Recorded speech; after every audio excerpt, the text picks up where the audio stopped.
கடந்த 2014ஆம் ஆண்டின் தேசிய குற்ற ஆவண காப்பகத்தின் புள்ளி விவரங்களின்படி சாலை விபத்துகள் அதிகம் நிகழும் மாநிலங்களுள் தமிழகம் 2வது இடத்தில் இருக்கிறது.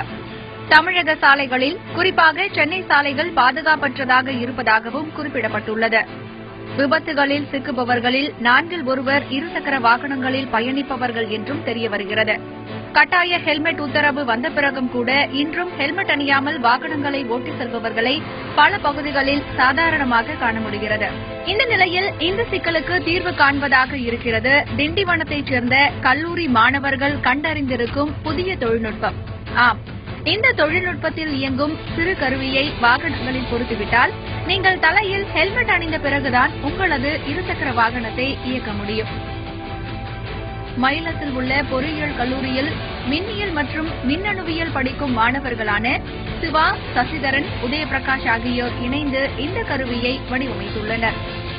பைக் ஸ்டார்ட் பண்ணிட்டோம், இக்னிஷன் ஆன் பண்றோம், ஆன் ஆகல, கிக் பண்ணாலும் சரி கிக் ஆகல. என்ன காரணம்னு பாத்தீங்கன்னா ஹெல்மெட் போடல. இப்போ யூசர் ஹெல்மெட் போடுறாரு,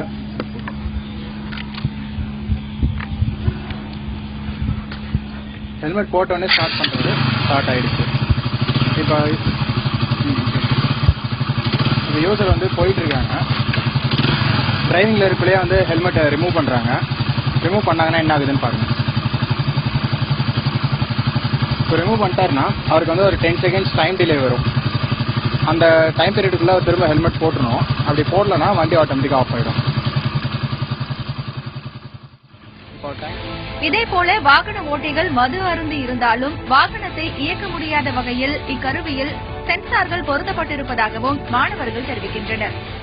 நாங்க டிசைன் பண்ணியிருக்க பைக்ல மேஜரா 3 பார்ட் இருக்கு. என்னன்னா RF டிரான்ஸ்மிட்டர், RF ரிசீவர், தென் ரிலே. RF டிரான்ஸ்மிட்டர் உங்க ஹெல்மெட்ல இருக்கும். RF ரிசீவர் பைக்குள்ள இருக்கும். நீங்க பைக்கை ஆன் பண்ண உடனே ஸ்பார்க் பிளக் டைரக்டா சப்ளை போகாம RF ரிசீவருக்கு போயிட்டு தான் போகும். RF ரிசீவர் ஆன் ஆனா மட்டும்தான் பைக்கை ஸ்டார்ட் பண்ண முடியும். RF ரிசீவர் எப்போ ஆன் ஆகும்னா நீங்க ஹெல்மெட்டை தலையில போட்ட மட்டும் தான் RF சிக்னல் டிரான்ஸ்மிட் பண்ண ஆரம்பிக்கும். அதுக்கப்புறம் RF ரிசீவர் அந்த சிக்னலை கெட் பண்ணி பைக்கை ஸ்டார்ட் பண்ணிவிடும். சோ பைக்கை ஸ்டார்ட் பண்ணதுக்கு அப்புறம் ஒரு சில பேர் என்ன பண்ணுவாங்கன்னா ஹெல்மெட்டை ரிமூவ் பண்ணிடுவாங்க. நாங்க பண்ணிருக்க ப்ரோக்ராம் எப்படி பண்ணிருக்கோம்னா நீங்க ஹெல்மெட் போட்ட உடனே பைக் ஸ்டார்ட் ஆயிடும். அடுத்தது பைக் ஆன் ஆனதுல இருந்து ஒரு டைம் செக் பண்ணிட்டே இருக்கணும் யூசர் ஹெல்மெட் போட்டுருக்காருன்னு சொல்லிட்டு. அவர் ஹெல்மெட் கட்டின அடுத்த செகண்ட் டிடெக்ட் பண்ணி ஹெல்மெட் போட சொல்லி உங்களுக்கு மானிட்டர் பண்ணிட்டு இருக்கும். அந்த 10 செகண்டுக்கு முன்னாடி நீங்க ஹெல்மெட் போடாட்டி பைக் ஆட்டோமேட்டிக்கா ஆஃப் ஆயிடும். ஆண்டுதோறும் விபத்துகளில் சிக்கி உயிரிழப்பவர்களின் எண்ணிக்கை அதிகரித்து வரும் தமிழகத்தில் விபத்தில்லா பயணம் இனிமையாக அமைய புதியதொரு தொழில்நுட்பத்தை கண்டுபிடித்திருக்கும் இந்த இளம் மாணவர்களே இந்த வாரத்தின் ஜூனியர் அப்துல் கலாம்கள்.